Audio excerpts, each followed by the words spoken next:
The Braves just swept a first-place team, but our focus is on the trade deadline. Could Alex Anthopoulos pull a trade that no one sees coming? Probably, but it won't be the ones we're predicting. It's BravesKast. Mitchell, do you know what today is? It is. I have no idea. It's the trade deadline special. Oh my God, it's already? Wow. Yeah, we pull up the trade value website and we spend 6 hours just going through trades. I have 5 hours at least. I proposed a trade today on the house that Hank built that gets Juan Soto and Blake Snell to the Braves, but the cost is ridiculously high. And we'll talk about that too. But first off, Cole, did you find Sixto Sanchez? I did actually. Turns out he was in Sarasota, Florida the entire time. Oh, that's crazy. He just started another throwing program. It was the 109th throwing program he started in the last 2 years. He keeps starting them, just can't finish. But yeah, Sarasota, Florida. Last week, in case you missed it, I was like 1 minute away from hopping on a call with Cole, and I got a call that said, I can't come. I'm on a secret mission to find out if Sixto Sanchez is a real person or not. Sixto Sanchez apparently is on the Miami Marlins, but no one's seen him in 3 years. And I had to do that podcast alone. It was a short podcast, if you want to go back and listen to it. But Cole accomplished his mission, apparently. That's impressive. I thought you...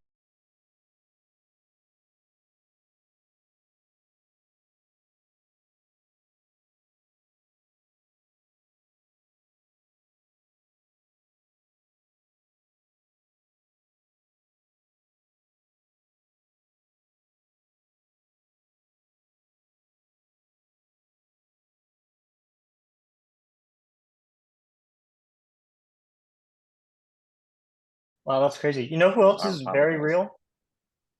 Who? The Atlanta Braves. They after a rough start to the week, they just swept a first place question mark team. It depends on how the Reds do. Today they're playing the Dodgers. They're crushing them right now. The Milwaukee Brewers came into Atlanta as a first place team, and they are probably leaving Atlanta not a first place team. So we're going to talk about the two series that we've had since we last talked. Second time we've swept a first place team this year. Asterisk, I would say, on the first place team we swept because they were a first place team in name only. The Brewers are more legitimate. That being said, they're legitimate because of their pitching staff. And this weekend we saw Julio Teheran, Colin Ray, and some other guy that they just called up from AAA because they needed some innings. So we lucked out by not seeing Corbin Burns this year. We didn't see Freddie Peralta this series, and I guess we saw Adrian Hauser, so he's actually one of their guys. Yeah, he's a real guy. Yeah, he is a real guy. So we did. Before we talk about the excitement of sweeping the Brewers with an offense that just is insane, we had a bit of a downer to start the week. The Braves went to Boston for 2 games. They lost both games. I don't know about you, Cole, but I was starting to get into the depths of despair. Not necessarily panic, because the Braves have such a big lead in the NL East, but more, oh man, are we gonna limp our way to the finish line, first place finish line? One thing, I hate 2-game series. Abolish them. They do not tell us anything. I know it's a little bit different with the Red Sox since we played 2-game series against them, and they took the season series 3 out of 4, yeah, whatever. They don't really tell us anything. The first game was so weird. There was 2-hour rain delay. Our biggest scoring opportunity got crushed on a really bizarre play where the second baseman, not Christian Vasquez, the other Christian Arroyo. He pretty much trapped it, but they called it a catch. They got him on pretty much a double play because the umpires didn't really know where to place the runners if it wasn't a double play. So I think the umpires were bailing themselves out. So many people were asking me about it. I was actually editing when the play happened. I didn't see it in real time, but we turned a triple play. It was more of a credit to the Red Sox baffling base running decisions. For some reason, Yoshida didn't think that Michael Harris, the man who can literally cover 75% of the earth, he didn't think he was going to make that catch, and then they tried to take third on a delay on the play on. It was a really bizarre triple play. First time it's triple play of that kind, and 8-3-5 was turned since the Boston Beaneaters, who are technically part of the Braves franchise. They ended up turning to the Boston Bees, and then the Boston Braves, and then the Milwaukee Braves, and now the Atlanta Braves against the Providence Grays in 1884. Baseball looked a lot different when a triple play of that variety was turned. Game number 2, Spencer Strider, he looked really good through 6 innings. I think I was another start where me and Mitchell were just texting each other back and forth, gushing, sending a lot of heart emojis. And then he goes into the 7th inning. For a second consecutive start, he struggles in the 7th. I'm a little bit... I didn't even feel like he was that bad in the 7th in this particular game. Yeah, I kind of feel like him in the 7th inning, it's kind of a half measure in my mind, where either just get him through 6, have him be, I have a new phrase I'm going to start using, the 6 and dip ace, where, you have your 5 and dive guys, those are your Adrian Hausers of the world, and then you have your 6 and dip aces, where, they get through 6 innings, and then you have, your 2 setup men and your closer finish the game out. I think Strider can eventually start finding himself success in the 7th inning. I just think right now, because he's a 2-pitch pitcher, once you start getting third time through the order, if they can start timing that fastball, that's where they're finding success against him. He has a 13.5 ERA in the 7th inning this year, 3.4 in all other innings. So obviously there's some struggle there. I think he'll figure it out eventually. I think once he really starts developing that changeup and is able to, it's hard. I mean, it's an art. It's being a starter is incredibly hard. And there definitely is a separating factor between the guys who go 5 to 6 innings and, the Garrett Coles of the world who can go 7, 8, 9 innings. So I think that's just more growing pains for Spencer Strider. Don't let the ERAs fool you. Like the last 2 starts, I think he pitched really, really well. I honestly wish they either let him just finish the 7th inning, just get him through it, even he has to crawl through, or just have him go 6 innings and dip out and give the rest of the game to the bullpen. Yeah, what do the you think? 7th inning against Arizona was a bad Strider. It was 4 straight base runners. And he really fell apart in that game. Wednesday night was a weird one.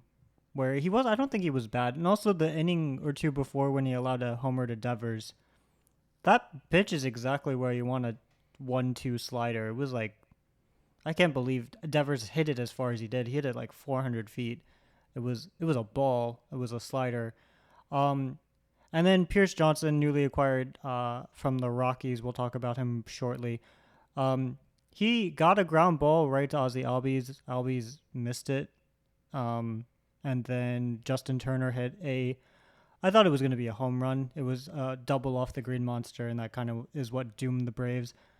It didn't. Yeah, I agree. I think maybe against the Red Sox, Strider should have just gone through and tried to finish the 7th. I think. Yeah, I agree. Putting a new Brave in that situation too, where you want to make a good impression for your first team, it's a rough spot. Justin Turner too. Historically, he has crushed the Braves when he was on the Dodgers. I don't have it in front of me right now, but I wouldn't be surprised if his OPS started with a 1 dot against them in his career. I was looking at his stats while the Red Sox were playing the Braves, and I can't believe they let Turner walk.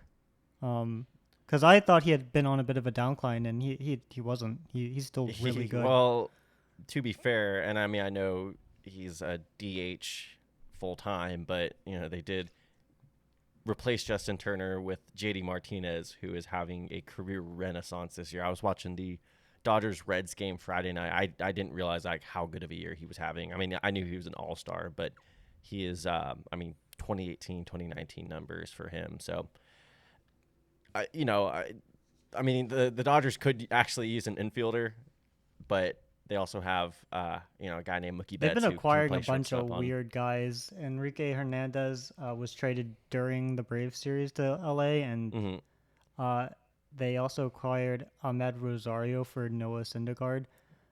I don't know what they're doing, but they're pulling the Dodgers, they're pulling an Alex Anthopoulos 2021, where I hope not. Gavin Lux is no Ronald Acuña Jr., but it is funny just getting a bunch of fringe players, maybe that's being a little too cruel towards the guys we acquired in 2021, and hoping you can make up on the periphery. But speaking of that, So though, we had a depressing Thursday after 2 straight losses, and then we had a 3-game set against the Brewers. That was a series. It was just all offense. yeah, I didn't even care about the pitching. Like at this moment, I don't even remember who pitched on Friday. Was it Chirinos? for the Braves, it was Trinos, yes. Yeah. He was bad. We'll talk about him too when we talk about Michael Soroka. He was not horrible, but he did not get out of the 4th inning, and didn't matter. Did the Braves score 10 runs on Friday night? I think we scored 13. I could be wrong. I know we had double-digit runs two games in a row. I was actually a little disappointed we didn't make it 3 in a row. 10 runs Friday, and then 11 yesterday. So and then 8 today. Just crazy offense. Cole ran into a certain slugger at a grocery store and gave him the pep talk of the century, is how we're going to go down at BravesKast, is what we're going to say happened. I was really getting worried about Marcell Ozuna. It looked like he had turned back into a pumpkin after a really nice May and June. His WRC plus dipped under 100 after getting all the way up to 120, and then Cole ran into him at a Kroger. It was really funny. So I was actually, me and my brother, just during the day we talked Braves a lot, and we're talking about Ozuna, and I actually had his baseball reference pulled up, and I saw he had a 440 OPS in the month of July, and then I go to Kroger after to get some groceries, and I see these 2 people shopping, and they have the first thing that stuck out to me was they had like $400 worth of fruit in their shopping cart. All I saw was like oranges and apples, and I thought they were making a giant smoothie or something. And there's a guy who's kind of fumbling behind them, who's with the group, but he's kind of staying back, and it looks like he's just kind of there. And he looks back at me for a second, and I'm wearing my Elementaire Scorpion shirt, the Cuban Baseball League, and I think he looks at it for a second and reads it, and he's like, "Oh, cool, this is baseball on it and whatnot." And I look at him, and I see he has the earrings, and he has the bare face, and the back of his hat says "FU" on it, which I thought was very peculiar. And then I looked at him for a second, I'm like, "Wait a minute, that's Marcell Ozuna." Like, it's very undeniably Marcell Ozuna, and one of the guys shopping for him had a Brave shirt on. And I could smell his cologne, too, and everything. I mean, he was dripped out, probably had like $100,000 chain on. And, yeah, I'm when it comes to celebrities in public, I don't like bothering people. I think at the store I probably could have went up and said something to him. But, again, maybe he was trying to go for a low profile. It was kind of weird that people were shopping for him and he was with them while they were doing all the shopping. You would think the point of having people shop for you is you can stay at home. You don't actually have to go with them. But yeah, I saw Marcell Ozuna at my local Kroger. So I don't know if that's where he shops all the time. Maybe he was changing it up a little bit, and that's why he's having the success he is having now. Baseball players are weird. They're very, what's the word I'm looking for? Superstitious. So maybe now I'm going to see Marcell Ozuna and a couple other players at my local Kroger. I'm definitely going to be staking out there every day now. Yeah. And ever since then, he has gone to the stratosphere. He had a monster 4 home series runs this weekend. 4 homers, one today, big spots too. I mean, Saturday night it was kind of just a garbage time home run, but broke the tie or came up in a big spot today, at the very least. He's starting to hit the ball to the opposite field again, which is a really good sign, because if he's able to, this is a cliche that kills all cliches, but if for a guy like Marcell, if he's able to if he's not just a dead pull hitter, like, he is very effective, and the fact that he's able to hit the chop house as a right-hander is a very good sign. That's a sign of things to come. Saturday night we had a reunion with Julio Teheran. I'm gonna start using this phrase now, especially with how the schedule works with teams playing each other in a close span. We saw the Brewers last week. We Fultonavaged Teheran because he pitched really well against us last weekend, and then we figured something out, and we I felt bad. completely demolished him. It was his homecoming. I think it was his first start First against start the back Braves in Atlanta. He was our opening day starter for 5 years in a row, and like it 2 was decades. pretty much, yeah. He's definitely going to be in the Braves Hall of Fame one day. It was a rude homecoming. He ended up still going, I think, 4 or 5 innings, and I think it was just more because the Brewers are very stringent about their bullpen usage.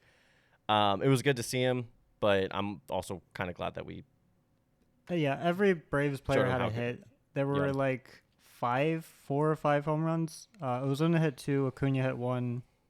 Did Riley hit 1 that game too? I believe so. Yeah. Arcia almost hit 1. It was a really weird one. They called it a double, and he was thrown out at third. Then they called it a homer. Then they reviewed it, and it was not a home run.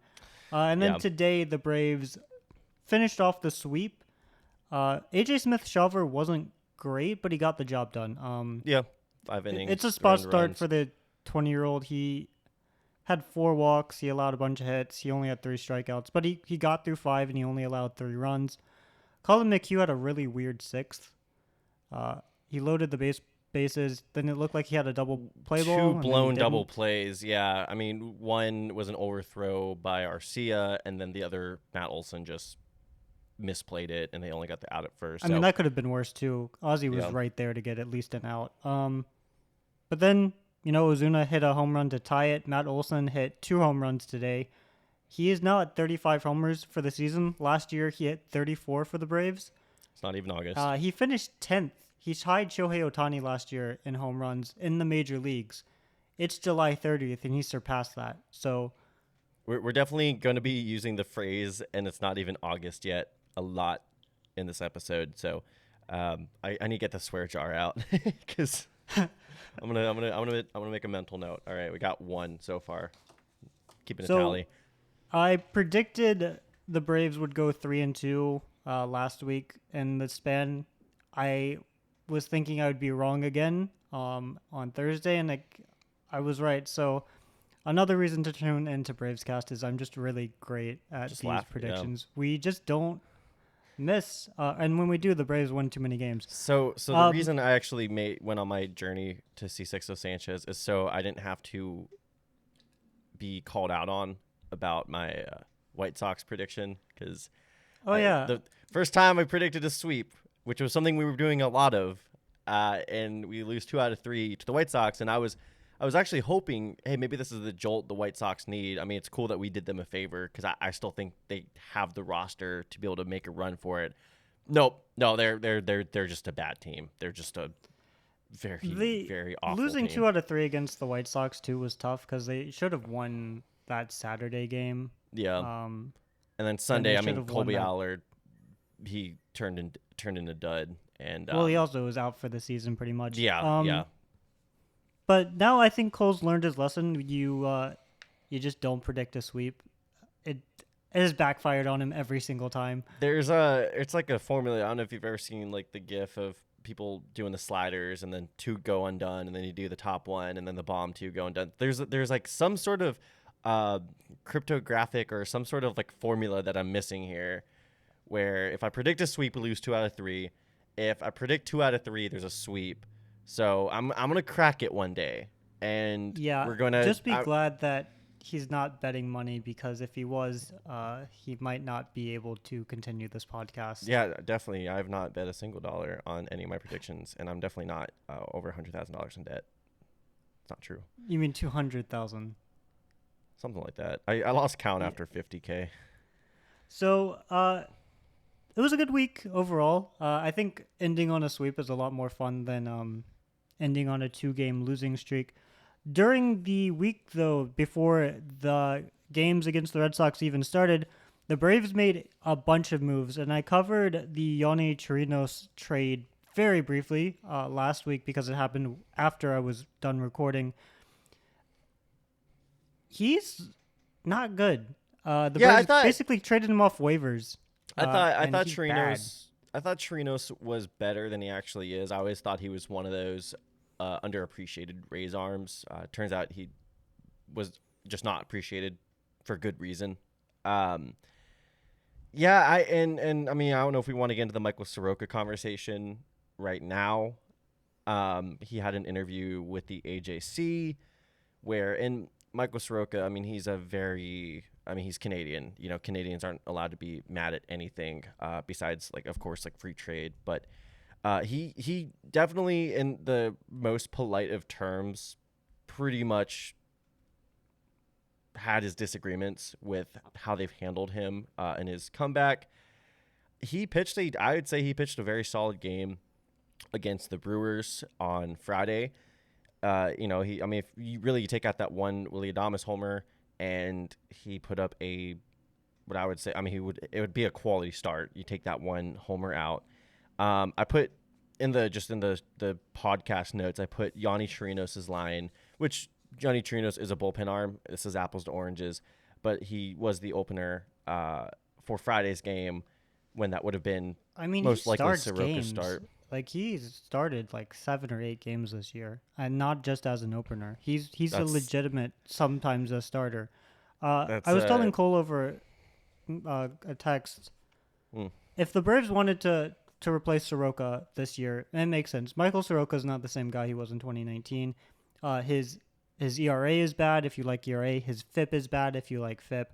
He's just not been a great pitcher. But out of all the pitchers at the major league level that you could replace him with, Chirinos is literally one of the few people who is much worse than Soroka. Chirinos doesn't strike out batters. He walks too many batters. He allows a lot of hard contact. There's just nothing appealing about Chirinos that I could understand why the Braves would use him over Soroka. Like, I'd rather just have Soroka start if the options are between the two of them. And we're at a point in the season now where, and again, yes, you do want to start solidifying your postseason roster and your rotation, and see who can be a contributor. But we're also 10 games ahead of the Phillies in the standings. We're playing with house money here, and you want to put, when you're constructing a roster, unless you're the Oakland Athletics, Detroit Tigers, Kansas City Royals, you want to put your best 26 guys on that roster. And I think we've seen Soroka's potential. We've obviously know the history of injuries. It's really, it's unprecedented in my mind, tearing your Achilles twice. The only other player of recent memory who has successfully come back from that kind of injury was Jake Berger, who hit 7,000 homers against us during the White Sox series.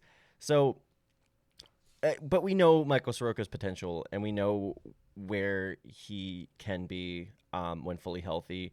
And it just seems like we keep stifling his comeback journey.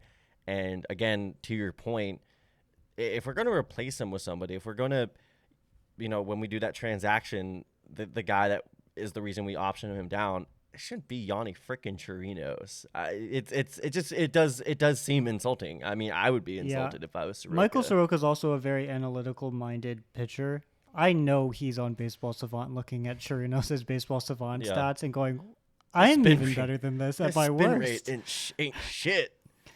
Average exit velocity, 1 percentile. Exit expected ERA, 1 percentile. I could do this in my sleep. There's an old adage, there's a difference between pitchers and throwers, and typically throwers are guys who can hit 99 but can't locate.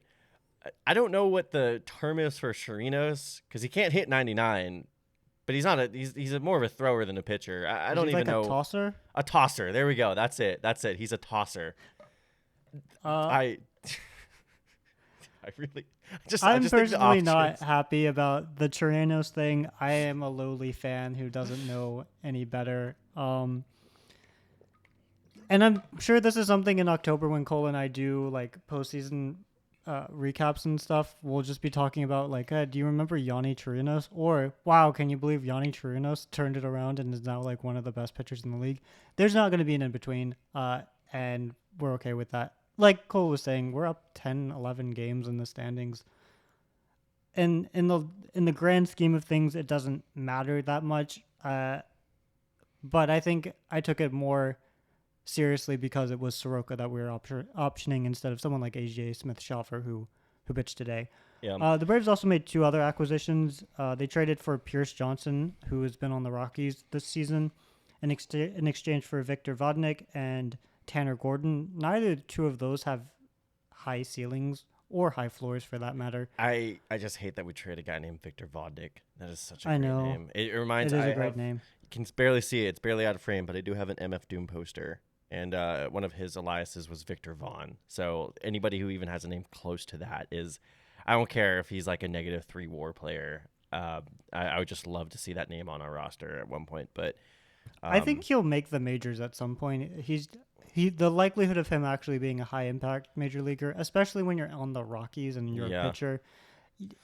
I feel bad for both of them. Pierce Johnson looks worse on the surface than he actually is. He came to the Braves with an ERA over 6. He's been killed at Coors Field, and now he doesn't have to pitch at Coors Field. I don't know if this is the guy who will be a 7th inning guy. I don't think he is, especially when Minter is back. But he's not as bad as his ERA looks. I'm not mad about this trade at all. They also acquired Taylor Hearn from the Rangers. He had been designated for assignment earlier that week or the week before. He pitched 1 game and he pulled a Carl Edwards Jr. If you don't remember Carl Edwards Jr., Carl Edwards Jr. in 2021 pitched 1/3 of an inning. He allowed 3 runs and never pitched for the Braves again. The Braves won the World Series, if you guys somehow have already forgotten. And the next year, he got a World Series ring. So I hope the same for Taylor Hearn. I really hope. He did not look good. He really looked quite bad. Yeah. It wasn't luck. He just got destroyed and had a lot of walks. And he got sent down as soon as he pitched. So maybe we see Taylor Hearn again. Maybe we don't. Maybe we talk about him in the same way we talk about Carl Edwards Jr. But those were the trades that the Braves have made so far. They are very underwhelming. The trade deadline, why is it August 1st this year? I know it had been August 1st in previous years because of the weekend, but I think it was a collective bargaining thing because I think they change it when they got rid of the waiver deadline. Waiver deadline? Is that why? I think it's so weird though. I mean, it's just one day. I mean, it's not like a team that was going to sell on July 31st decides, hey, we're actually going to keep our assets August 1st. So July 31st used to be like a holiday for me. Yeah, and I'm not happy that they've changed it. And it's such like a perfect, going into the last 2 months of the season. Now it feels incongruous. Like it just doesn't feel right at being on August 1st. And then it being at like 6 too is really weird because it used to be like right at midnight. It used to be 4 o'clock. No, it used to be at 4. It used to be at 4? It's at 6 this year? Maybe I'm wrong. I used to think it was at midnight. I used to think it was July 31st. It used to be at 4 p.m. Okay.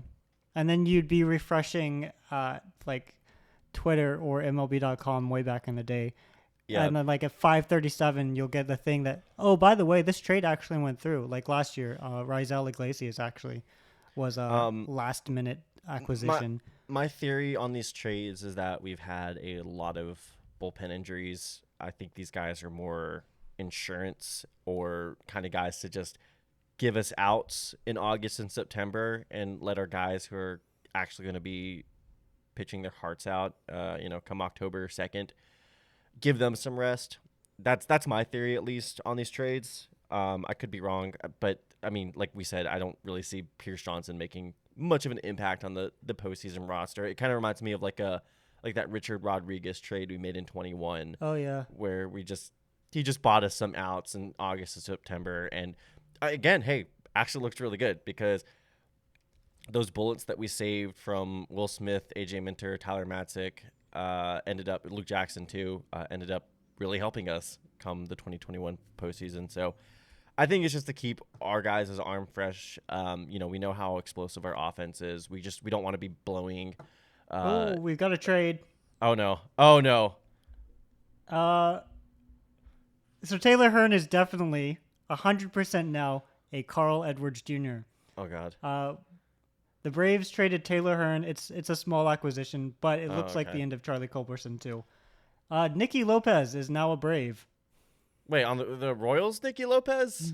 The Royals, Nicky Lopez. I'm actually very I excited like about that. this. I He's like a that a very good lot. defender. He is. That's that infield depth that we were asking about. I'm not mad at that trade at all. And we traded. We traded. really Taylor Hearn. just traded Taylor Hearn. AA's playing 40 Really? chess out here. Oh my god. So Nicky Lopez is not a great offensive player. He had one year in 2021 yeah. where he was decent. This year he has a 70 OPS plus, which is not someone you'd want to start. But he's actually a very good defender. Let me pull up his stats right now. Taylor Hearn, really, this is crazy. So he's going to basically be our pinch runner specialist and probably not late. So Nicky Lopez, I don't know if he's going to be the pinch runner. I still think we'll have Forrest Wall on the team for a while. 54th percentile sprint speed. Oh, never mind. Ooh. He's a 96th percentile outs above average. I'll take it. I'll take that. I think he still has like 3 years of control. Kind of. That reminds me a little bit of a Danny Hechavarria.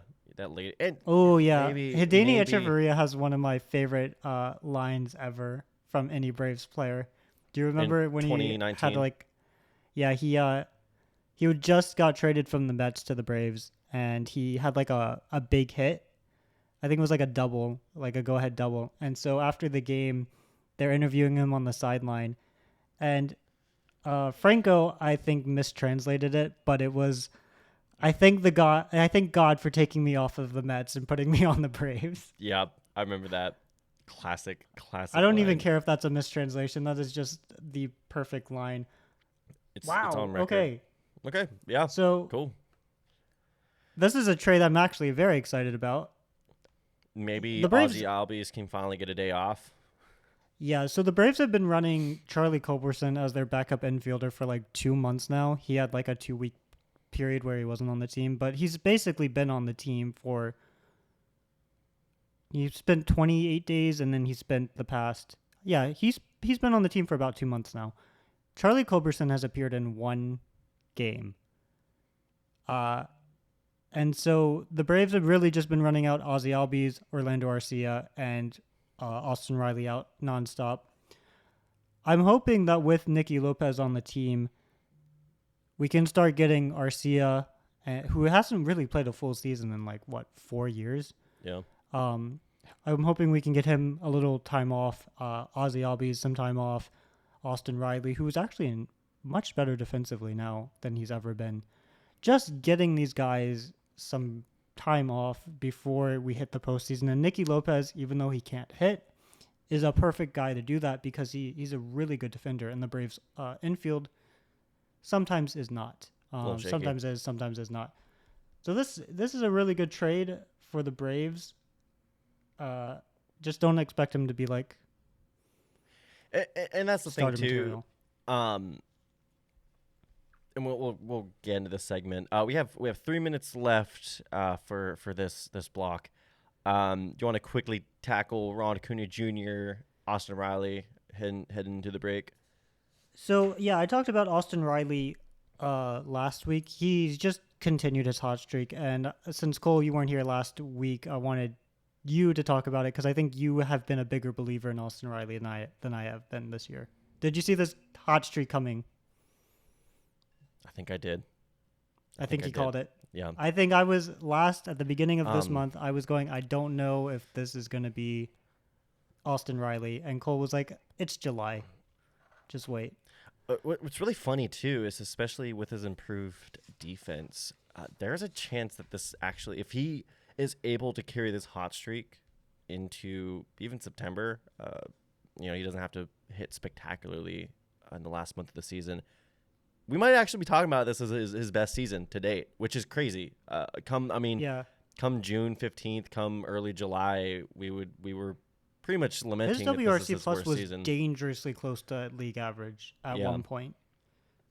Now, if he even if he finishes the season at like 125, 130, which is lower than 2021, 2022. With the improved defense, I really think you could talk about this being Austin Riley's best year ever.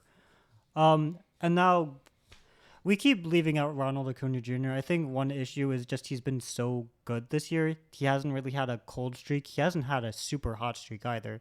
It's just been, MVP level production nonstop for the entire year. Cole and I have kind of just let him be. But he just stole 50 bases. He has 51 bases. Can't believe it. It's not even August yet. And he's on pace for 38 homers. I don't know what else to say except, wow, I don't even think I saw this coming. I expected him to be really good this year, but not this good. Cool. All right. We have less than 1 minute, so I'm going to quickly go through some of these super Speed crazy run Ron Acuña, speed run for Ron Acuña. First to 50 stolen bases season since 2017. It's not even August yet. That's 3. Already second time for Braves single season stolen base records since integration. It's not even August. 4th time. He's on pace to break Otis Nixon's record of 71. He's on pace for 79. By the way, Otis Nixon, 11 homers in his career. Ronald Acuña Jr. hit his 11th homer this season on May 31st. He's also on pace to score 144 runs, which would be the most since Sammy Sosa in 2001 when he scored 146 times. We'll talk about the average exit velocity thing, I think, closer to the end of the season because I do want to keep an eye on that. He is having an all-time type season. All right, see y'all at the break.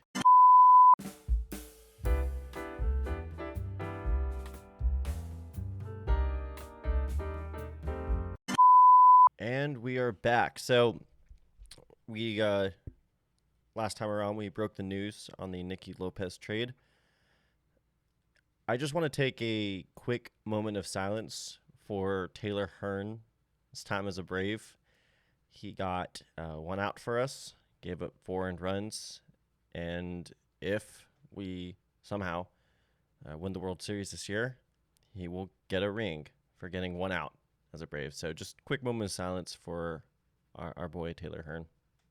Okay, moving on. So this is the part, if you most likely you clicked on the video to hear 2 idiots talk about the Braves' possible trade deadline moves, if not all of them have already happened while we're recording this. Do you think we're going to be buyers or sellers this trade deadline? 100% sellers. I heard a source. It's a source from back in November, but I heard a source that the Braves are considering trading Ronald Acuña Jr. So, absolutely sellers all the way. You can get a lot. Shout out to Ball Cap Sports. Emphasis on cap. But yeah, it's a weird time for the Braves because unlike all other 5 divisions, the Braves, I'm not gonna say 100%, but the Braves have so much of a cushion, unlike the rest of the league, that they don't need to land a star. They don't need to have a key bullpen member. They don't really need anything to get to the playoffs. At this point, it's what does Alex Anthopoulos and co think they need to do to win another championship? Yeah. And this team looks pretty set for a championship. Do I want them to go in and sell the future for Juan Soto? 100%. I think they could, but they don't need to do that this year to win a World Series, and they're really in a great position for future years to win another championship in the next coming years. It's a weird trade deadline. Like, I want them to land a star. I don't know about you, Cole, but I don't think they need to do that. So this I've been thinking about this all week. I've had plenty of time to meditate on all this. Obviously, our farm isn't what it used to be. That is by design. The way that our team is constructed right now is we have the next 3 to 4 years locked in. We know who's going to be playing first base for us in 4 years. We know who's going to be playing third base. We know who's going to be playing right field, center field. We know who our ace is going to be. So I'm not that worried about bargaining away our near future to make a run now because we have the pieces set in. If anything, a lot of these guys are going to be blocked. It is risky always. It's always risky. Pitching is going to be risky no matter what. It's always going to be risky pitching away or trading away pitching depth. But for me, and no GM wants to say I was the guy who traded a future Cy Young Award winner. I was the guy who traded a future MVP. The Braves are in a position though where I think if right now our postseason, let me put it like this. Right now our World Series odds are at 25%, which is absolutely insane. Or they've been floating around 25%.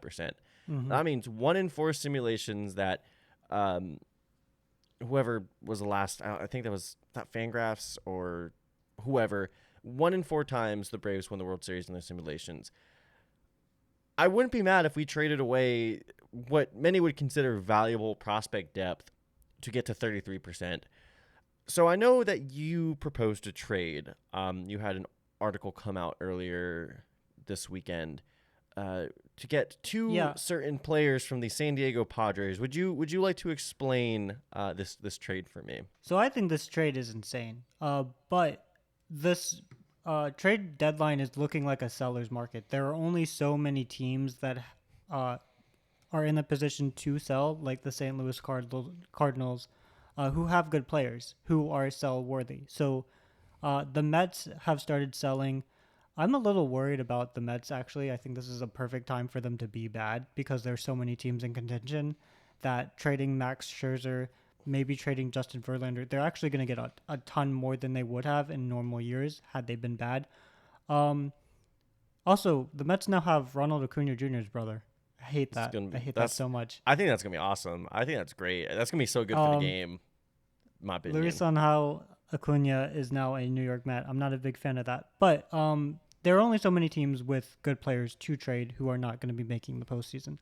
The San Diego Padres are one of those teams who are probably not going to make the playoffs. They're 5 or 6 games back in the wild card standing from the lowest wild card standing. But they also have players like Josh Hader, Blake Snell, and Juan Soto who have 1 or less than 1 year of control after the season. Snell and Hader are free agents at the end of the season.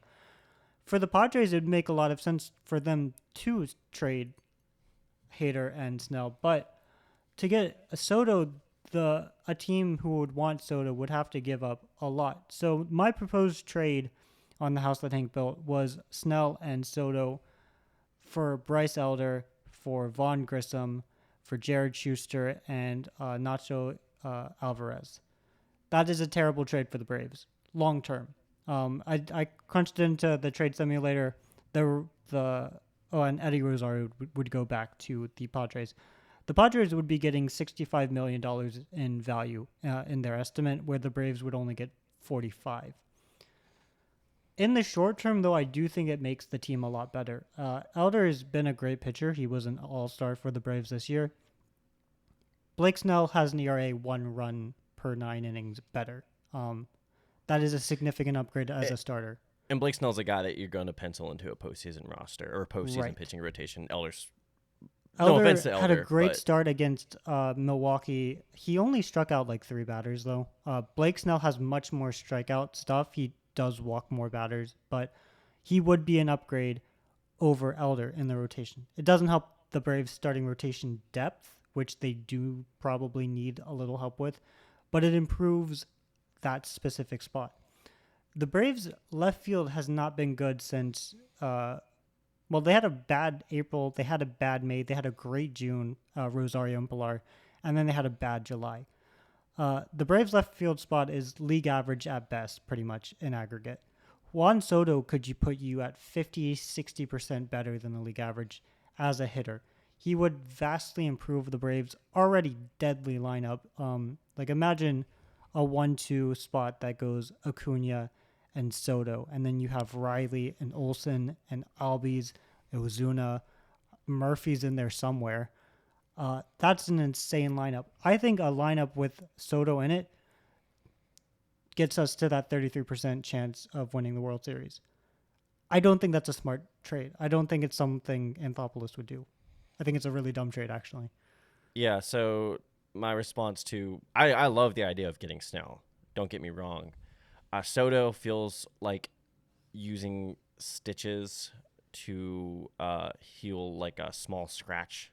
It just we already have a historic offense. I mean, I was at the game today with my brother, and I was telling him in simplest of terms, we are starting to enter the conversations of all-time great offensive teams.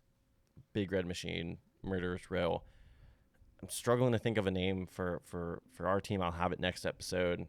I'll have 5 options. We'll vote on them. I don't think we need Juan Soto, to be honest. Eddie Rosario. I think the biggest benefit that Eddie Rosario can give us right now is that we know who he is. And, I mean, obviously we know who Juan Soto is, too. Well, we know who Eddie Rosario is. We just don't know when we're going to get which Eddie Rosario at one point. Yeah. He is one of the hottest, coldest hitters I've ever seen. At his best, he literally won Player of the Week this year. He had a time this season, that he's won Player of the Week. He's also had a week where he's had like a negative WRC plus. And I don't get it. It's funny. So I'm going to do a small plug here, but in my recent video, I do a rolling average graph. His rolling OPS, if he did like a 10 or 15 game, it would look just like the most insane roller coaster, like the Goliath at Six Flags. I mean, that thing is just going up and down and up and down. Yeah. No, I agree to your point that we just don't know when we're going to get Eddie Rosario, but I don't. Like I said, I don't mind bargaining away the future to put us in a position to win now. I think it would be smarter using our pieces elsewhere. And I actually think it would be better. I mean, I know these are both trading for 2 expiring contracts, which is risky. Not every team is the Dodgers and can just do that every year, apparently. But I think Hader would be... I think he would fit really nicely into the bullpen. Again, Iglesias. I'm going to come up with a closer confidence index soon. I'm going to use my my dumb analytics, my dumb math to come up with something. It'll just be like a 1 to 10 scale. To me, Iglesias is a strong 5. Hader is a lockdown 10 this year. He is among the best. I know that it makes our bullpen, especially when Minter comes back, pretty reliant on lefties, which is it's a line weird you though, don't because wanna right now necessarily the go Braves down. don't have a lefty. Yeah, but with Dylan Lee and then Minter and then if you added Hader, you don't want 3 of your 5 biggest guys being lefties. It's just you, statistically speaking, you would want to have more righties in high leverage situations. But I mean, Hader, I think he's pretty agnostic when it comes to splits. Don't quote me on that. I could be wrong. So I didn't look it up. would you trade like an AJ Smith-Shawver for Snell and Hader? AJ Smith-Shawver is just because he's so young and he has so much control. And we think about the Padres, the position they were in. I know we were talking about this earlier. You were saying that they're I think a lot of it's really funny, especially with the new playoff format. A lot of teams are kind of steering around the word rebuild, because now if you can build a decent enough team, you don't have, because the playoffs are such a crapshoot, every team has a higher chance of getting in. So they're using the word retool. We're not rebuilding, we're just retooling. And that's pretty much the Padres. I mean, they pretty much, signed their child's birthright to win in the next 3 to 5 years, really more the next 3 years. Padres they don't need prospects who are 2 or 3 years out. They need guys who can perform next season. Vaughn Grissom and AJ Smith-Shawver are 2 guys that the Braves have who fit that bill. Yeah, and their roster is just, it's constructed so oddly. We have a catching prospect that I can't think of his name right now. I thought we did. Maybe I'm wrong. Never mind. The Braves or the Padres? Not us. I was thinking of somebody else. I do have our prospects pulled up right now. The Padres, I mean, they need a catcher. We can't trade Darno. That's just not going to happen. No. So I think what we have, I mean, obviously every team can use pitching depth. They have a gluttony of infielders, so I don't think Braden Shoemake makes a lot of sense for them. They're just such a weird. I don't think Braden Shoemake makes sense for anyone. Yeah, but just his to the ceiling's point, so low. yeah, to the point of the Padres roster, it's just so weirdly constructed in my mind that it's like they're not a good team, but besides catcher, I can't think of any glaring holes that their roster has now. It's just a bunch of guys that are underperforming. It's a lot like the Mets roster. It's like, well, we can't trade somebody to fill in for Jeff McNeil. Like, Jeff McNeil's our guy. I mean, we can't just bump him off the position, and we're married to him. I mean, we signed that contract. So, and another thing too is just the Padres are a team that I won't feel especially with AJ Preller. I think AJ Preller is one of the scummier GMs in the league. He got caught on it, so obviously it's not really something you have to worry about now, but he does have a history of fudging players' medical records when making trades. He did that with, I believe it was Drew Pomeranz. They got caught. They had to pay a fine. So I always just feel weird trading with the Padres. That's just my 2 cents on it. I would rather. But Preller is the guy who he's like he's dumb. What's his name in Seattle? Who just Dipoto. can't stop trading. Yeah. Yeah. Like it's like you've given the keys to a team of someone who is addicted to MLB The Show. Like, yeah, pretty much. He's they the are guy living out every 17-year-old who's addicted to MLB The Show's dream of just trading everybody all the time. Yeah. I don't have that much. I don't have as strongly of an opinion with trading with the Padres. I do. It's tough with the Braves to trade because our farm system is so weak, but we have 2 guys who are very tradable. Smith Shawver is a guy who I think has a potential of being an ace. But he's also highly volatile. He's only pitched for 3 years. Yeah. I'm never going to get over that. And he could bust really easily. That's a perfect tradable candidate. Vaughn Grissom is the same way. He hits well in the minor leagues. He's hit at the major league level. His defense is so spotty that you don't know if that's something that can be improved. Yeah, and I mean, again, pitching, you can always use pitching. That's why, again, it's so risky. Vaughn Grissom, he's kind of, I would say, Orlando Arcias insurance, even though I just don't think he's going to be able to play it at shortstop long term. Left field, but like left fielders are such a dime a dozen. And he kind of reminds me of Profar. Grissom? Just a guy, Jurickson Profar, a guy who comes up young, who has a hit tool and is an infielder, but then never defends. Yeah, I think Profar had like much higher ceiling though. Like when he was coming up through the, oh my God, what team did he get? What is he drafted by the A's? Profar is from Curacao. He signed with. Or not the drafted. Rangers. That's what I'm saying. Signed. He's not with the Rangers, really. Yeah, he came up with so the many Rangers at like teams. 19. Okay, and then he was injured for like 3 seasons in a row, and that's what really kind of killed. The his Rangers hype. had so many. And it's off topic, but the Rangers had so many like hitting prospects that just did not pan out. Calhoun, there was another guy too. But now like they're hitting on everything. Josh Young, good. Jonah Heim, breakout season. Ezekiel Tovar. The Rangers are scary. I'm actually, I know Nathan Eovaldi, they just announced he's on the IL, but they just got Jordan Montgomery.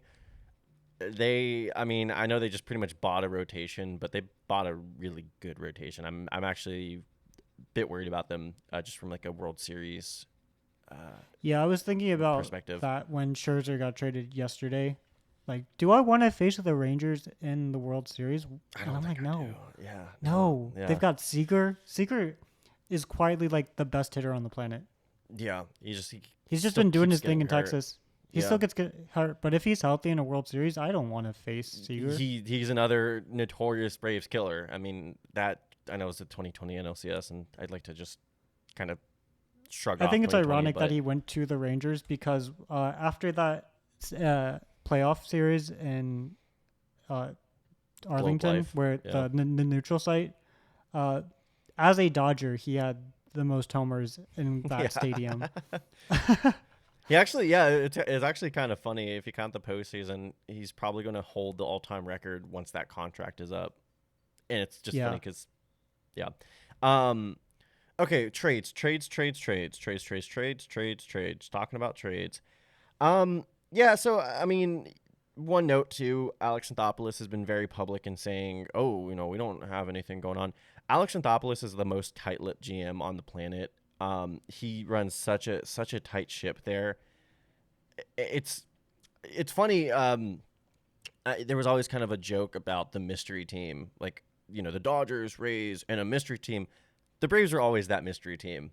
By the way, they're basically everybody in that front office. They have no media contacts whatsoever. It is just pure speculation from the Joel Shermans and Bob Nightingales of the world. I think their philosophy behind it is that we don't want to give other teams information on our plans. That information is power. So you strip that away from other teams. Gives you an advantage. It's I think it's brilliant.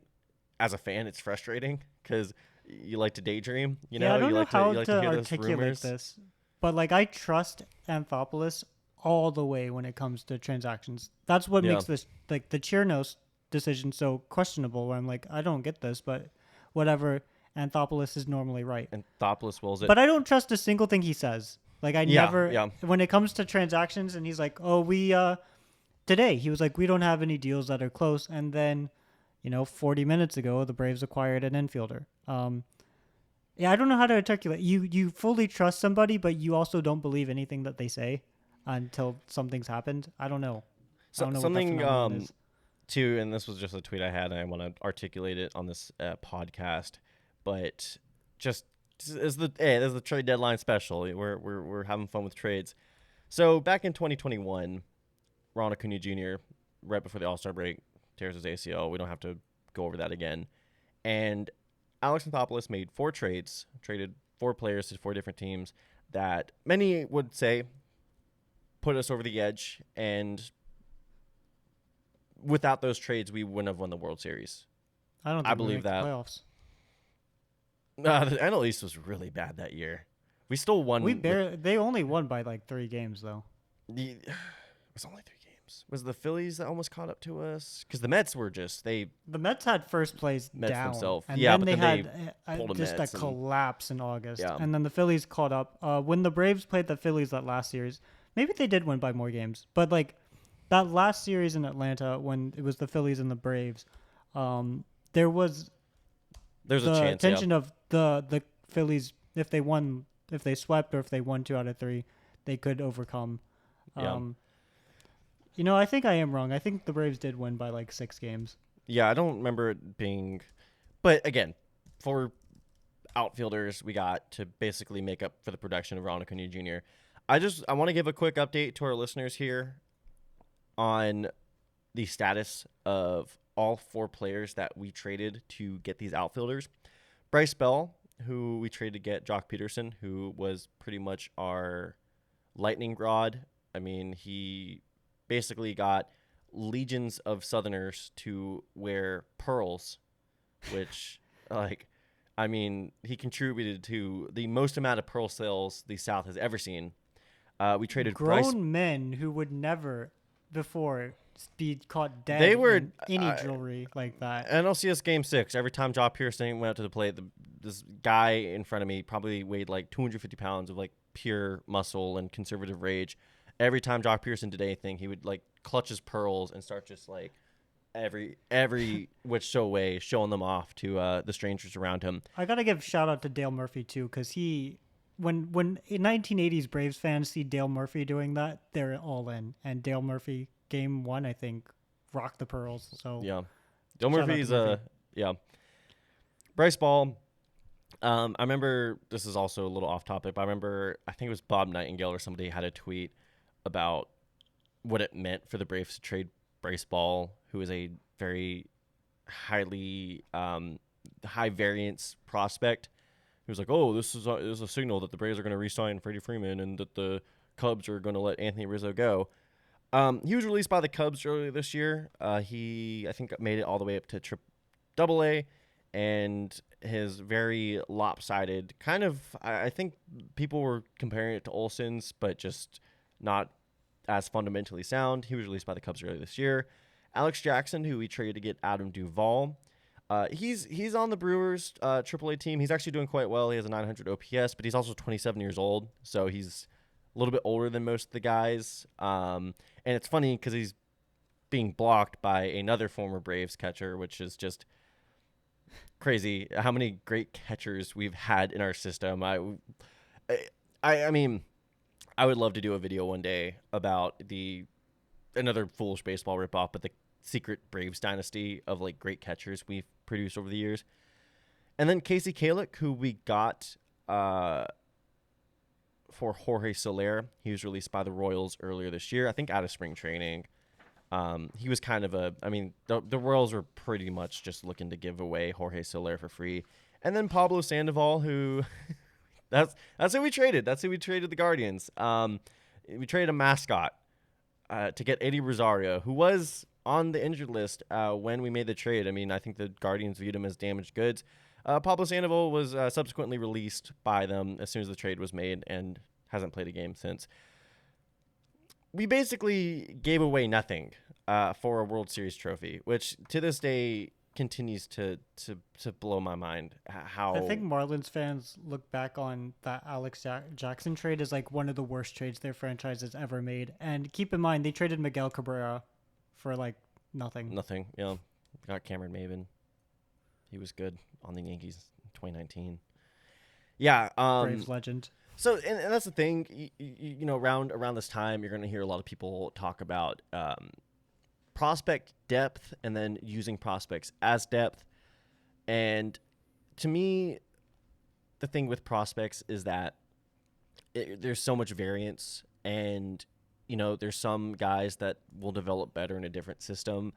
I'm always of the belief that I think they're and again, these are still people we're talking about at the end of the day. But I like using them more as capital, as chips to get established pieces. I mean, obviously, look, you know, you're not going to trade an Adley Rutschman or anything.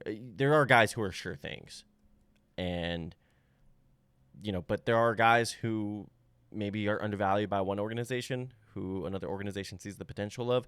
So, you know, just whenever you kind of hear people talk about prospects and, oh, we don't want to trade away this guy, these front offices have loads and loads of data, and they know, and they have the next 6 years planned out. And, you know, I think the calculation a lot of teams make is, okay, what are our chances of making the playoffs this year? What are our chances of making the playoffs next year with X player? What are our chances of making the playoffs if we trade X player? And, you know, if it works out in the favor of, look, we have a better chance of making the playoffs right now if we get this guy than we do in 4 years if we keep this prospect, they're going to make the trade. So, you know, there's always a thing of being afraid to trade away the wrong player, and it happens. It happens all the freaking time. There's also a chance that the player becomes a total bust and doesn't contribute anything to that team. So, yeah, that's just kind of my thoughts on it, just overall. Yeah, for every John Smoltz for Doyle Alexander trade, you've got like 150 trades that did nothing for the team acquiring the prospect. Yeah. Like, sure, you could have that Marlins trade for Ozuna that looks really bad in hindsight, or Marlins trading Ozuna to the Cardinals, where the Cardinals got Zach Gallen and Sandy Alcantara. That was the same trade, I think, yeah? The Marlins got Zach Gallen. The Marlins got. Yeah. Yeah, the Marlins got Zach Gallen and Sandy Alcantara. The Marlins then traded Gallen a few years later for Jazz Chisholm. Gallen's an excellent pitcher. Chisholm is an enigma. And Alcantara won Cy Young last year, and they got that for 2 years of Marcell Ozuna. That happens sometimes. Yeah. But Cole just went through 4 players the Braves acquired in 2021 and nothing. And another thing, too, is that, and I'm not trying to call it, but the Cardinals have had a lot of pitching prospects bust. one player on my all doesn't exist team is Alex Reyes, who was supposed to be the guy for them. I mean, he was supposed to be a huge, big time ace, and just never panned out. So maybe Alcantara flames out in the Cardinals organization. You know, maybe they say, "Hey, your changeup, ditch it. It's not a good pitch." That happens. I mean, a lot of people will talk about the one trade that I see coming up a lot recently, and I think we're just reevaluating it, is that Chris Archer trade, the Glasnow, Yeah. Austin Meadows and Shane Baz, and a lot of people are coming around to it because it was heavily scrutinized at the time, and it should have been. I mean, it was just you traded your organizations, but Tyler Glasnow was not doing. I mean, his pitching style did not mesh with the Pirates at all. I mean, he was not finding any success on the team, and it was highly scrutinized at the time. But now it's like, you know, Tyler Glasnow is pitching well for the Rays, but he's been injured a lot. Austin Meadows, they flipped him for Isaac.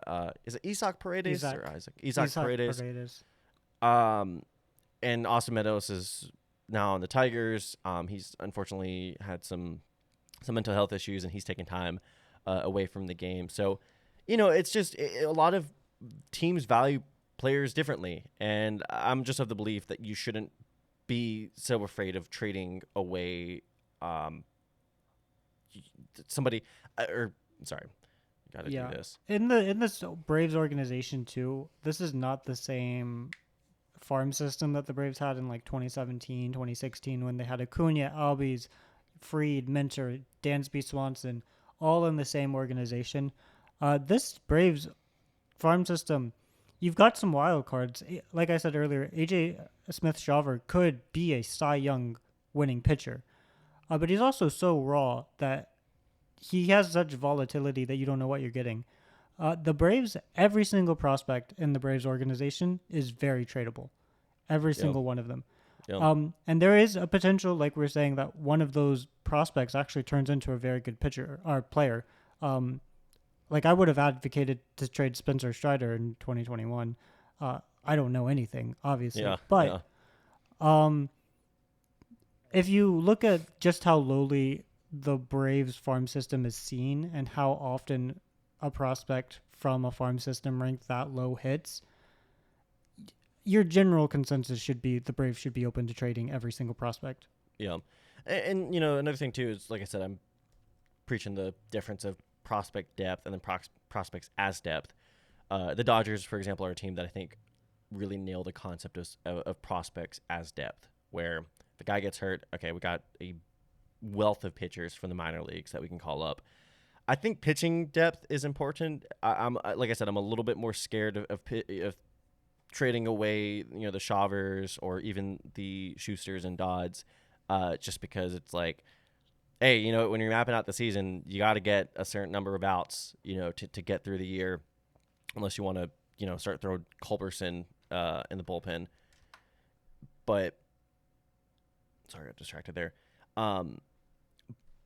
But to that point, for position players, I think the Braves have done a really good job of proving that, you know, we can sign a veteran to a one-year deal, and they've hit most of them. I mean, think about Pilar. You know, next year it's not going to be Kevin Pilar, but next year it could be a David Peralta or another guy. So, like, a guy like Vaughn Grissom, I think it makes him that much more expendable. And, you know, yeah, you're going to be paying, you know, $5 million, $6 million more for him, but at least he's more of a sure thing. You know, he's not a wild card. You know, somebody gets hurt. So, like I said, I think position players pretty expendable. I'm always afraid of trading away pitching depth, but like you said, I think every guy on the roster should be expendable at this point, because our window is open, and it's going to be open. I mean, like I said, we know who's going to be on this team in the next 3 those 4 contract years. extensions are insane that the Braves have. They've all hit, no too. other team in baseball has fans who can feel more secure about the next 4 years than the Braves. You know what's funny too about that, real quick? It's kind of funny that we get like crapped on by other fan bases for doing it, but it's just like other teams have done it. It hasn't worked for them. I think about the Phillies contract with Scott Kingery. That was a textbook out of. I mean, it was actually before Alex Anthopoulos started really dishing out these deals. Well, I think it was 2019, so it was the Acuña Albies. Yeah, I think it was that same year. Yeah, Evan White. Was it Evan White? There was a first baseman for It's the one of them Mariners died. Yeah. who, again, they bought him his arbitration, gave him 2 extra years, completely. Was John complete dud. Singleton signed a decently sized deal. I think it was like 10 or 20 million. But he played 2 seasons for the Astros, didn't play for them again, and then just got like a quick cup of coffee with the Brewers this year. Like, they don't hit. There's still like a chance that, you know, a Harris or a Strider or even like the Riley or Olsen deals don't turn out well. But at the moment, they're looking really good, especially like Michael Harris. This is not in the notes anywhere, but just big shout out to him. He did not look good this season for like 2 months, and now he's one of the hottest hitters in baseball. Yeah. He went from like abysmally bad hitter by WRC plus standards to being an above average hitter in like 2 weeks. That's impossible. But also, Michael Harris, why are you bunting? I'm not going to be happy about that. I don't know if this is I a was fax. all ready for a 0 sack bunt Brave season. You ruined it know last year for It us, was a and you fax. ruined it again. I don't know if it was a fax sports quote or a real one, but I saw somewhere where Michael Harris was like, I thought I was bunting for a hit. It just happened to be a sacrifice bunt, but I 2 think years that in might a have row. been a real quote, 2 but years he's in a row. ruined it. He's ruined the perfect sack buntless season, and I'm a little upset 2 about years- it. And I don't know if I'm going to forgive him Oh, on looks like we that. just had some technical difficulties. Cool. So I'm here now. I'm here to entertain. So yeah, Michael Harris II, 2 years in a row, ruined the perfect no sack bunt season. We were going to be the only team in history to go through a full 162 games without a sack bunt, and Michael Harris ruined it. So.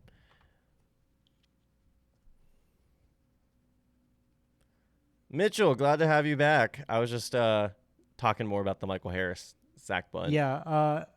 Apparently, talking about Michael Harris gets you kicked out of the They room. don't want you to know. They don't want you to know that bunting is. I don't know if that's a double-sided shout out, but Michael Harris, great work, but also You're a good hitter. I'm so disappointed in you. You're fast. You know, like you don't need to worry about double plays. I mean, you grounded in one today, but that's rare. I mean, I think that was like your 5th double play that you grounded into this season. All right, cool. We got 3 minutes left here. Anything else for trades? I mean, I think we're gonna be shocked on Tuesday is my prediction. There's just gonna be one trade that you don't see coming. My prediction is that I think we're gonna get one more really good reliever. Cubs aren't selling, which sucks because they had a lot of fun names. Yeah. Chicago White Sox have a few that, again, I think we can buy low on and could be on the postseason roster. Who was the guy on the Athletics who got traded to the Orioles? He would have been fun. I don't think the Orioles gave up that much for him. Shintaro Fujinami. Oh yeah, dude. I don't get him. He throws like 100 miles an hour. He has this weird arm slot. Well, he sucks. Well, because they tried him out as a starter, and he was awful as a starter, and then they moved to the bullpen, and he's actually been lights out. That Orioles bullpen is going to be so nasty come October. I've been watching a couple other games recently, and Cano and Bautista. Oh my God! Like if he you want a 6 ERA with the Orioles. What? Lies. Oh man, this guy isn't. No. I don't even know. Okay, he might be the best worst pitcher of all time. 3. You know what? 3 starts with a new team. I'm gonna give him the benefit of the doubt. But yeah, like you said, sellers market with the expanded playoffs. There's just a lot more fringe teams. I think they're in it, and now it's like teams that should be selling, like the Angels, Cubs. Well, I like the Cubs. I actually think the Cubs are an intriguing team. But the Angels better make the playoffs. I'm gonna lose it if they did all of that and Shohei doesn't. But I hope they lose this week because they play 3 games in Atlanta, which we will get to after this break. See y'all.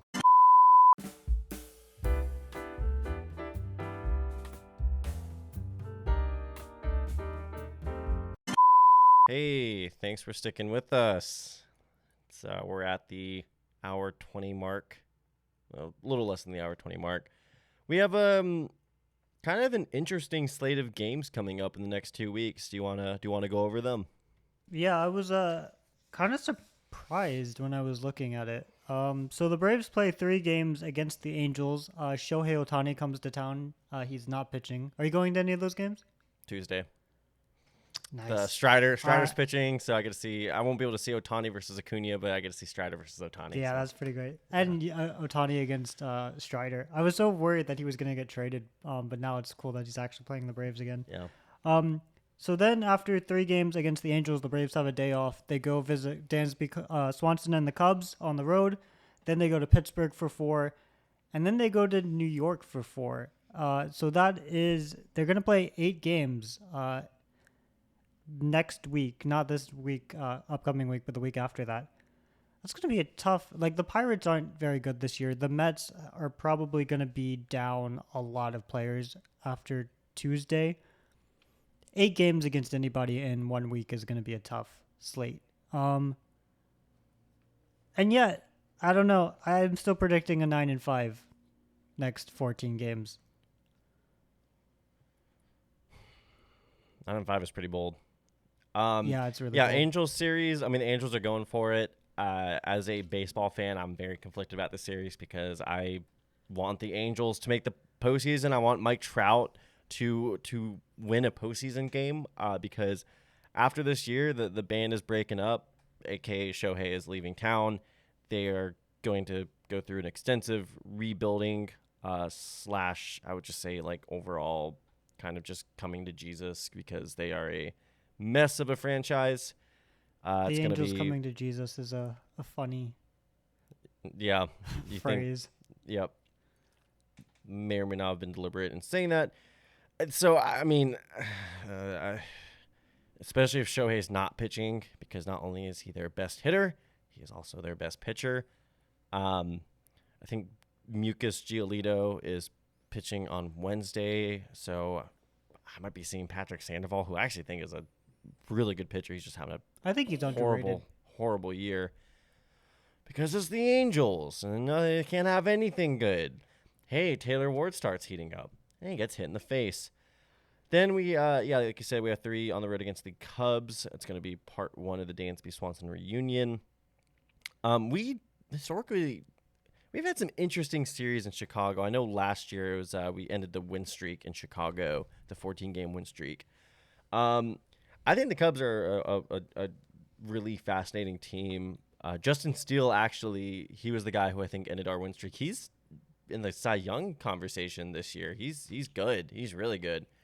Yeah, I kept waiting for him to fall off a map, and he's just kept going. Yeah, he was one of their guys too. So I mean, it's again, prospect who looks like he's starting to hit. Marcus Stroman is having a really good year too. They're not selling. They took Cody Bellinger off the market today. I love it. I love that there's 3 teams in the NL Central who are gunning for it. It just makes that division actually intriguing for once. Then for Pittsburgh's they're a bad team. We historically do really well at PNC Park. I know Matt Olson hit that grand slam last year. Over under on homers that we hit in the Allegheny during the series. Let's do 2 over under.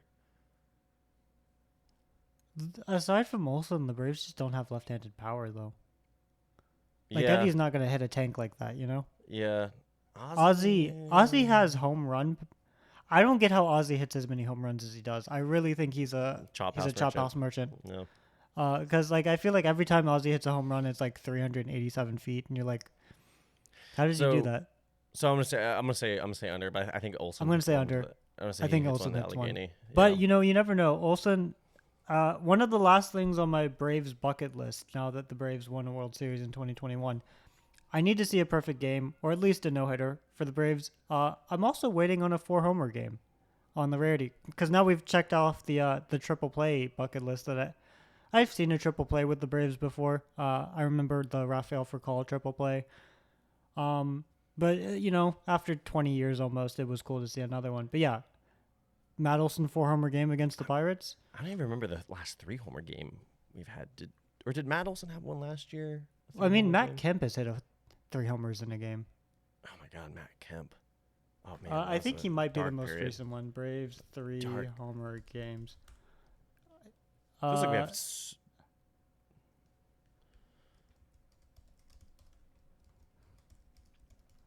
So the Braves' last 3 homer game.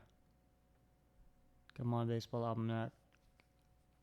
I do think was Matt Kemp's in 2017, but I might be no. The Braves had 3 homer games by Adam Duvall and Oh yeah. Marcell Ozuna Oh in yeah. back-to-back well, days. that was 2020. And though. then Adam Duvall the next week had a 3 homer game. Do you remember Marlins, this? The It was that 29 to 9 29 game. radio. That was one of the most fun Braves games I've ever had watching the Braves play Yeah. on TV. I haven't seen them in person in a while, but It was I just kept 2020, going, though. wow, that's incredible. Yeah, But yeah, it so was 2020. Duvall has 2 Braves 3 homer games, Ozuna, and then before that it was Braves left field legend Matt Kemp. Dark period. So yeah, Pittsburgh not good, and then Mets, and one of them is a makeup game from that series that was in April or May. They are saying that Fried is scheduled to start in the Cubs series, so look out for that. I think they did it just because they were like, he needs to pitch against the Mets. Okay, he needs to start against them, and the Cubs will be a good You know who feeler. doesn't need to start against the Mets? Scherzer. Strider. Oh, Strider. Yeah. I love Spencer Strider to Yeah. death, but there's just something about the New York Mets that they actually own Strider. I don't get it. I would love to see the Braves, just not have him in New York that series. Let Okay. him start against the Pirates. This is if he pitches against the Mets. And if I'm wrong here, I'm not making a prediction for the rest of the regular season. I'm gonna have to make predictions during the postseason, obviously. I think Strider gets a quality start against the Mets. That's it. If he doesn't do it, if he doesn't get a quality start, we're talking 5 innings of 3 earned runs 6 or innings. less. 6 wait, innings. really? Was it 5? Quality start, 6 innings. It's a 4.5 ERA. Okay. Yeah, 6 innings. yeah. I was actually having this conversation with my brother earlier. Okay, so 6 innings, 3 earned runs or less. If he doesn't do that, I don't make a prediction the rest of the year. I keep my mouth shut. Mitchell, I'll let you make all the predictions. But I think if he pitches against the Mets, which, I mean, he's likely to. I think Quality he's start. on track too. I suck at doing math. When I saw the Braves in Philadelphia this year, I was counting days to see if I could get the Strider start.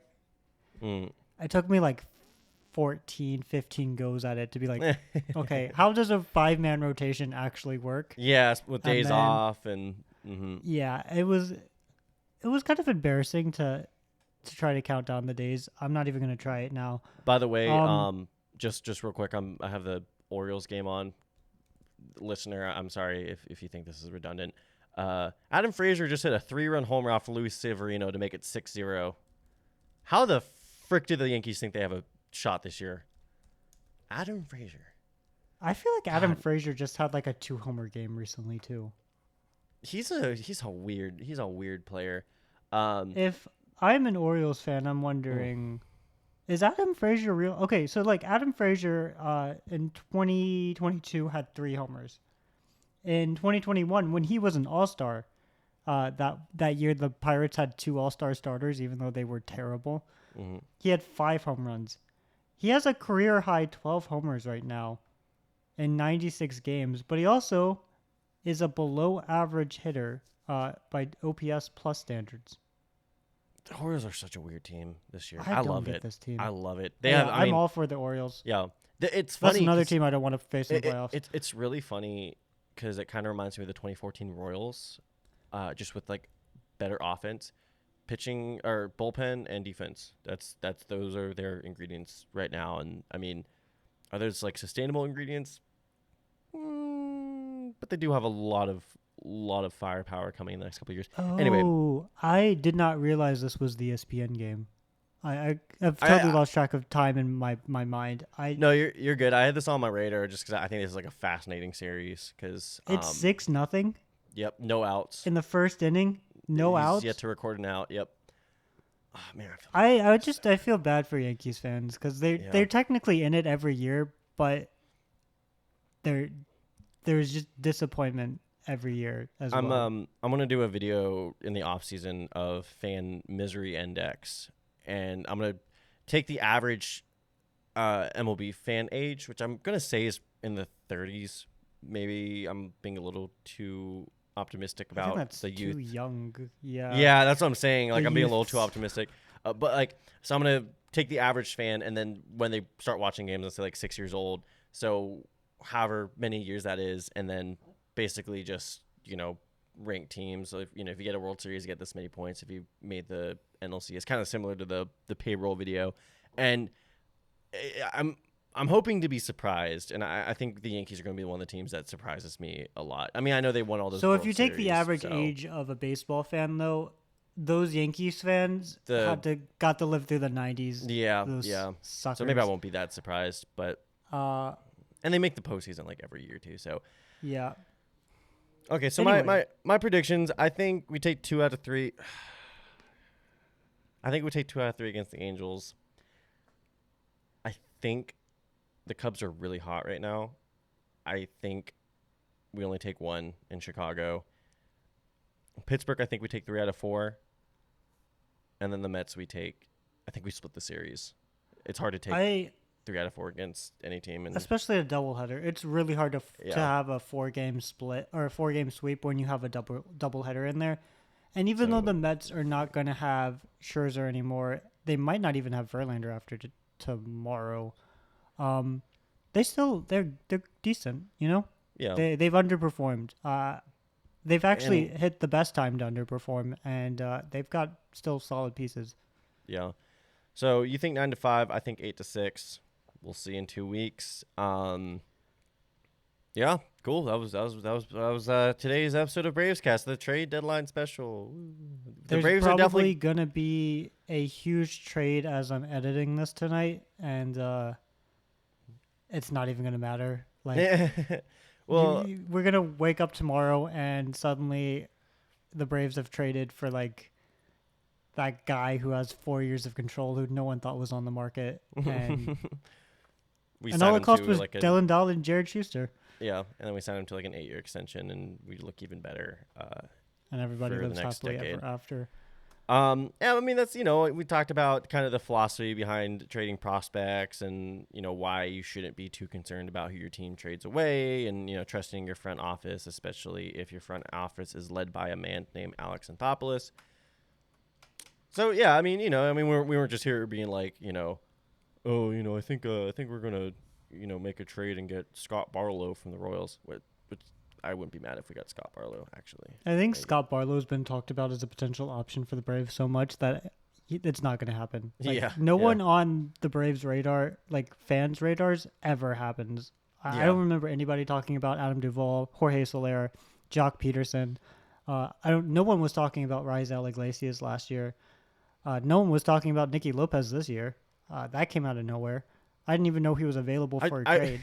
Look, I would find the best reliever on the A's, and whoever that is, I think we're going to trade for him, because we just love drinking A's fans' tears and taking all their best man. players. Watching William Contreras this weekend, it was like the best of both worlds for someone who really does still like William Contreras. He hit like 400 this weekend. He had a homer, a few doubles. It was a much better homecoming still- for Wild Bill yeah. than it was Tehran. Oh God, poor Tehran. The A's looked at William Contreras, a guy with like a 140 WRC plus, with decent catching ability. He's kind of like his brother, where like he's off and on. And they went, you know what? We'd rather have Ruiz, but to get Ruiz, you can have Contreras and other prospects. This guy who's never proven himself at the major league level, who steals a lot of bases and doesn't do anything else. Yeah. We'll trade an all-star catcher and a reliever who's suddenly turned into an all-star, and another guy The All A's, star I catcher don't get the A's. who has a lot of control too. I mean, this isn't a guy like 4 this- whole years. Yeah, this is a guy that like can still give you 1 or 2 years on your potential window. But I mean, they're just. I mean, they He's don't care still about the next. pre-arb. They don't care about the next 4 years. They're just going to run out some of the worst rosters we've ever seen before they figure out either a new stadium deal in Oakland or Las Vegas. It is such a sell the team, John. He is the like quintessential nepo baby. This man has not done anything productive with his life. He has ran every business he's been a part of into the ground, including the Oakland Athletics, in my mind.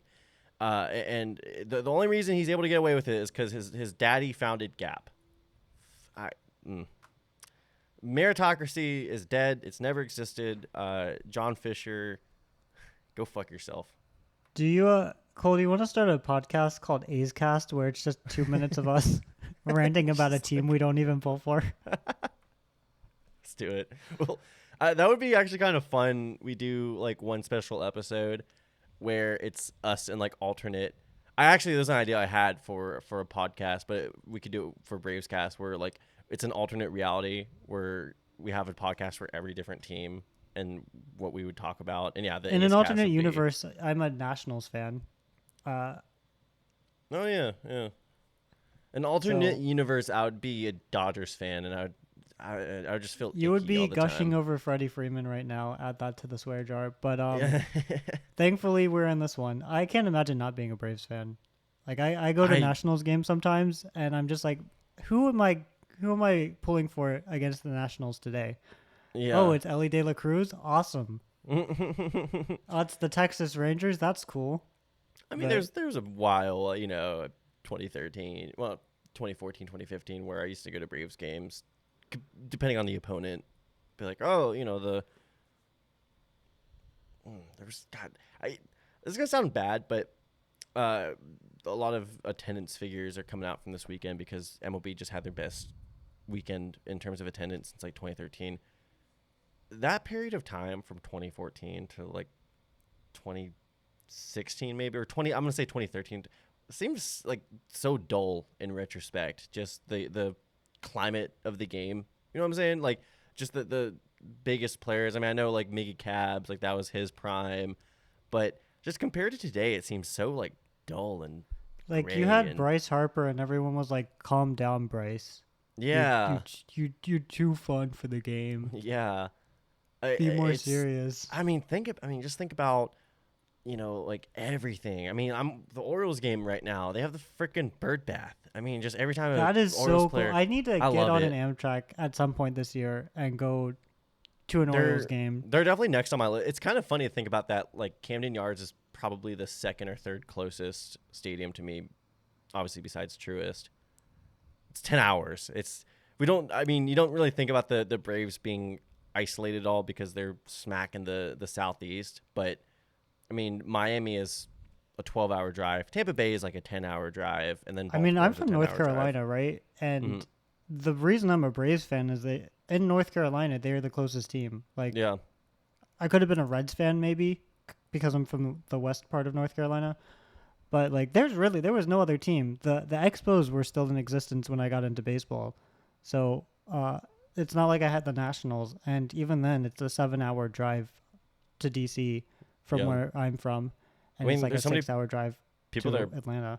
Braves fans because the TBS it was regionally independent because of the TBS broadcast. So definitely a team that has had cultural hegemony over the Southeast in the last, really since they moved to Atlanta. If you're still listening at this Back in the point 50s. after we've talked about the A's and the Orioles, just leave a comment and tell us why you're a Braves fan. Is it because you're from Georgia? Probably not. Leave in a, I don't know if states don't have emojis, but like tell us where you're from without tell us where you're from. Give us your entire address, but don't put And like bank the account city or information. state. Yeah, or just something that a reference to your state that if you're from the state you're gonna get. Georgia would be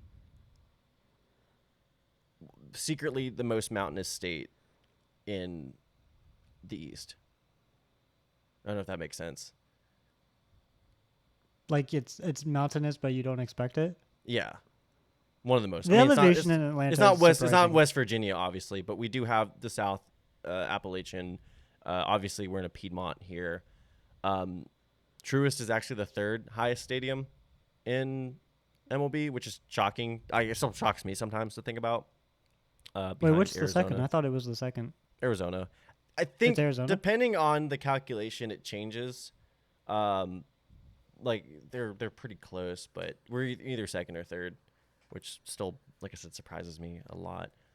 What would you say for North Carolina? Like, what would be your reference? Our thing is the mountains, the sea is one of the things, and then it's like the fifth biggest movie industry, in the U.S.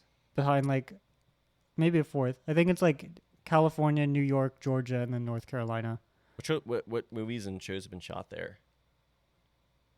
I don't even know, but it's because you've got that vast landscape. So if you need mountains, you just drive up. If you want to beach, you just drive down. I need to watch Ozark now because I didn't realize Ozark was shot almost completely in Georgia. Everything's shot in Georgia. Well, yeah, but I didn't know Ozark was. I thought they would film on location in the Ozark Mountains, but Why would they do that when they could just film in Georgia? I guess the Ozark Mountains are actually too dangerous to film in, apparently. The Hunger Games was filmed in North Carolina. Iron Man 3 was filmed in North Carolina. There's like the scene in Forrest Gump that's filmed in North Carolina. He's running up Grandfather Mountain. Most of most of Forrest Gump was actually not most of it, but like the scenes at the bus stop were filmed in Savannah. You can actually still go to the spot where that bench is where they filmed. What were we talking about, the Braves or something? Brave. Okay. Anyway, next time join us when we talk about our favorite movies filmed in our own state, and maybe some baseball team that plays in the state that I've been in like 10 days of my entire life. Subscribe to us too. Follow us on Twitter. At No More Fielders is Cole's account. At MinSub4 is my account. Use it as a vote. So just follow one of us and really kill the other person's self-esteem. So if you just follow me and you don't follow Cole, I get to rub it in Cole's face. But if you follow Cole and not me, then you really hurt my feelings. And I don't know if I can ever We're going to have podcast again. Tracker of sub counts every episode. Update that. Also check out House That Hank Built.